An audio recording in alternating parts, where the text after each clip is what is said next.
Hello बच्चों। आज हम एक नया चैप्टर स्टार्ट करेंगे।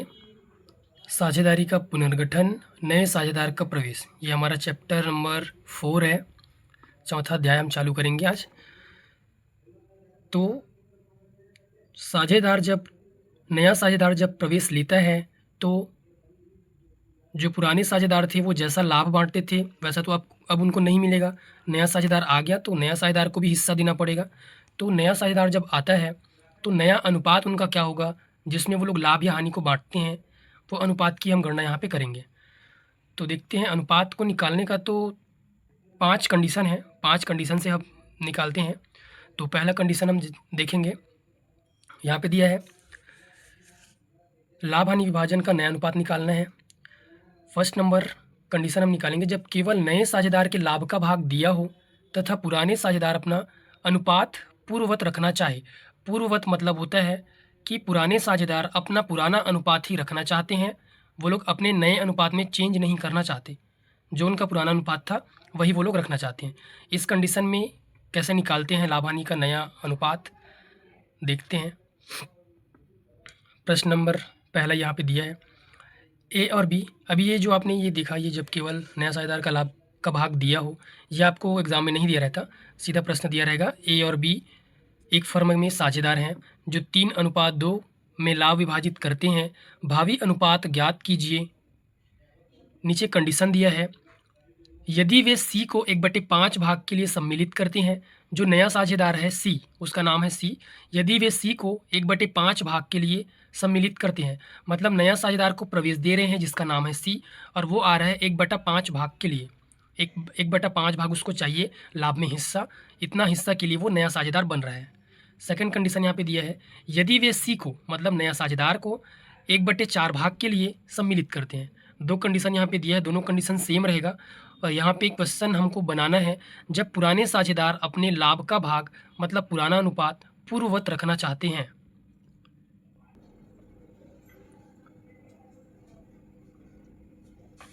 तो हम पहले कंडीशन से बना रहे हैं, जब पुराने अनुपात अपना पुराना अनुपात पूर्ववत रखना चाहें।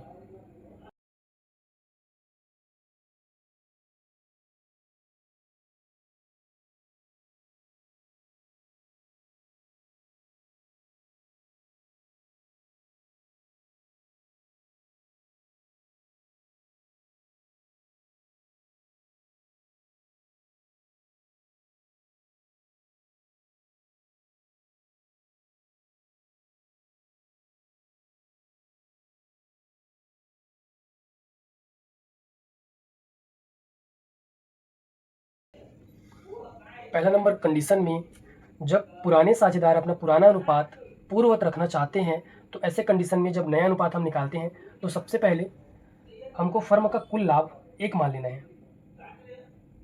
माना फर्म का कुल लाभ 1, कुल लाभ 1 मान लेना है। 1 मानने के बाद जो नया साझेदार आया, नए साझेदार का हिस्सा, हम फर्स्ट कंडीशन बना रहे हैं। फर्स्ट कंडीशन में दिया है 1/5 भाग के लिए वो आया, हमने कुल हिस्सा माना, कुल लाभ माना 1, मतलब 1 रुपया।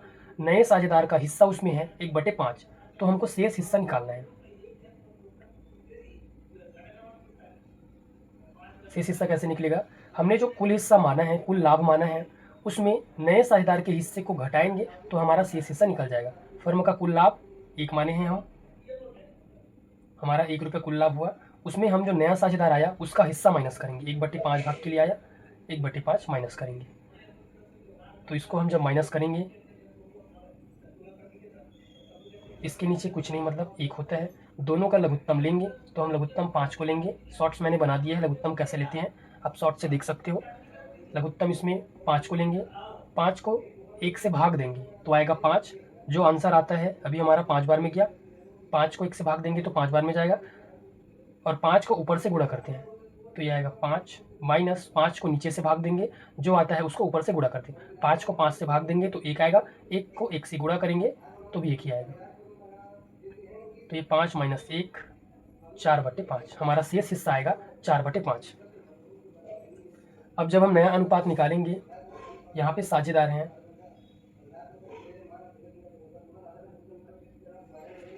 यहाँ पर साझेदार हैं ए, बी और सी। तो सबसे पहले ए का नया अनुपात निकालेंगे हम, ए का नया अनुपात। ए का नया अनुपात जब निकालेंगे और जब पुराना साझेदार का पुराना अनुपात सेम रहता है, पूर्ववत रहता है, पहले जैसा रहता है, तो ये सबसे पहले हमको ये काम करना पड़ता है। फर्म का कुल हिस्सा हमको 1 रुपया मानना है। जो 1 रुपया माने उसमें नया साझेदार का हिस्सा माइनस करते हैं, तो हमारा बचा हुआ हिस्सा निकलता है शेष हिस्सा 4/5। अब इस 4/5 को हम पुराने अनुपात में गुणा कर करके नया अनुपात निकालते जाएंगे। पुराने साझेदार का पुराना अनुपात है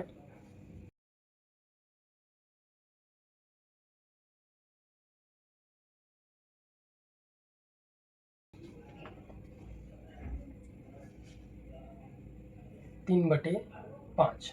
ए का पुराना अनुपात है 3/5। इनका पुराना अनुपात था 3:2।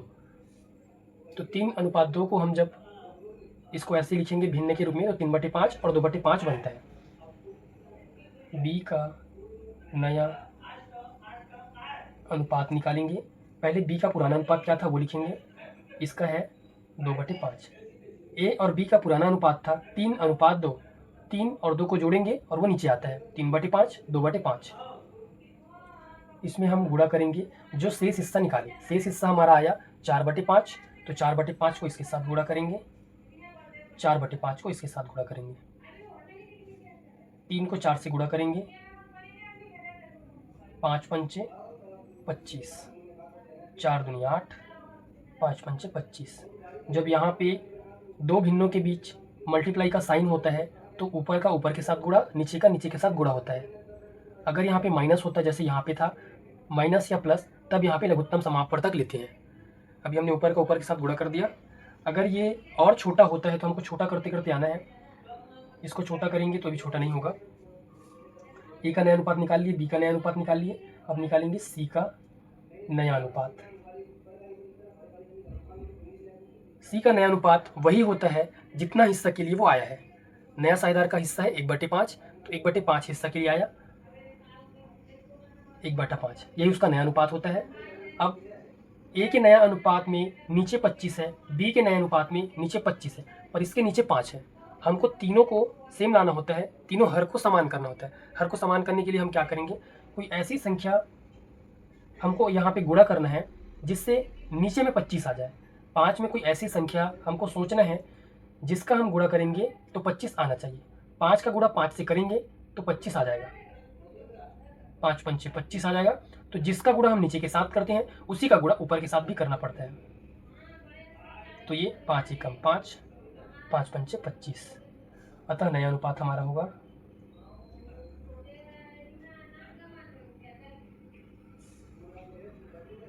12/25 अनुपात 8/25। ए का नया अनुपात 12/25, बी का नया अनुपात 8/25 और सी का नया अनुपात 5/25। एक बार और लिखेंगे 12:8:5। ये हमारा आंसर होगा। ये हमने फर्स्ट कंडीशन बनाया जब नया साझेदार का हिस्सा 1/5 था। अब सेकंड कंडीशन यहाँ पे दिया है जब वो 1/4 हिस्सा के लिए आएगा। सेकंड कंडीशन देखते हैं।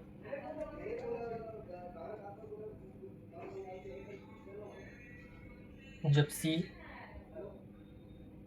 1/4 हिस्सा के लिए सम्मिलित किया जाए। अभी 1/4 के लिए आया, यहाँ पे 1/5 के लिए आया था। क्वेश्चन सेम बनेगा। जब पुराने साझेदार अपना पुराना अनुपात सेम रखना चाहते हैं, पूर्ववत रखना चाहते हैं, तो इसी कंडीशन से बनता है, इसी तरीके से बनता है। हमको सबसे पहले फर्म का कुल लाभ 1 मान लेना है। नया साझेदार का हिस्सा यहाँ पे 1/5 था, यहाँ पे सी का हिस्सा 1/4 है, तो यहाँ पे 1/4 लिखेंगे। जैसे शेष हिस्सा निकाले, कुल हिस्सा में 1/5 को घटाकर, वैसे यहाँ पे शेष हिस्सा निकालेंगे। फिर से माना फर्म का कुल लाभ 1 रुपया ही मानते हैं हमेशा, 1 माने। नए साझेदार का हिस्सा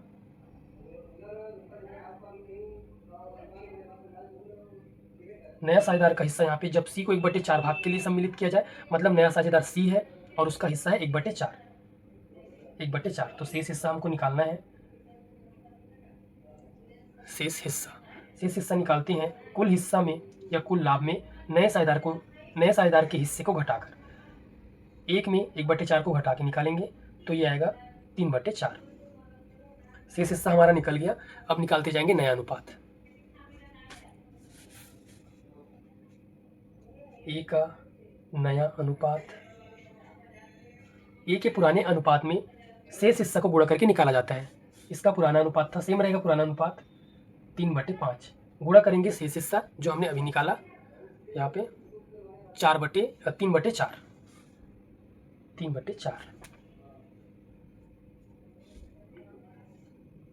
3 तिया 9, 5 चौक 20। अगर ये छोटा होता तो एक बार और छोटा करते, यहाँ पे नहीं होगा। बी का नया अनुपात, बी का पुराना अनुपात था 2/5। गुणा करेंगे शेष हिस्सा 3/4। जो शेष हिस्सा है अभी हमने नीचे निकाला 2 तिया 6, 4 पंचे 20। ये और छोटा होता तो करते, अभी नहीं करेंगे। सी का नया अनुपात, सी का नया अनुपात है जितना हिस्सा के लिए वो आया वही उसका नया अनुपात होता है, तो वो 1/4 हिस्सा के लिए आया है। अब हमको फिर से ए के नए अनुपात में हर 20 है, बी के नए अनुपात में हर 20 है, पर सी के नए अनुपात में हर जो है 4 है, तो हमको सबका हर समान लाना होता है। यहाँ पे फिर से कोई ऐसी संख्या हम सोचेंगे जिसका गुणा करेंगे तो 20 आना चाहिए। 4 से कोई ऐसी संख्या को गुणा करें जिसका गुणा करने से 20 आना चाहिए। 4 से हम 5 को गुणा करेंगे तो आ जाएगा 20, 4 पंचे 20। जिस संख्या का नीचे गुणा करते हैं उसी संख्या का ऊपर भी गुणा किया जाता है, तो ये आ जाएगा 5 एकम 5, 5 चौक 20। सबका हर अब समान आ गया।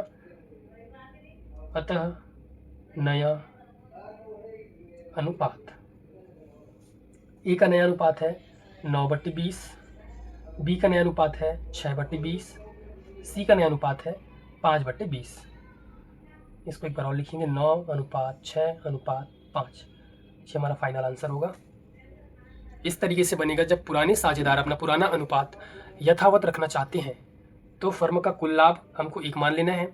नया साझेदार का हिस्सा जो दिया है बुक में उसको लिखेंगे। उसके बाद कुल लाभ में नया साझेदार के हिस्से को माइनस करके घटा के शेष हिस्सा निकाला जाता है। इस शेष हिस्सा से गुणा करके पुराने साझेदार के पुराने अनुपात को गुणा करके नया अनुपात निकाला जाता है। ये पुराने साझेदार हैं, पुराना अनुपात है, उसमें गुणा किए शेष हिस्सा हमारा 4/5 आया, गुणा करके यहाँ पे निकाला जाता है।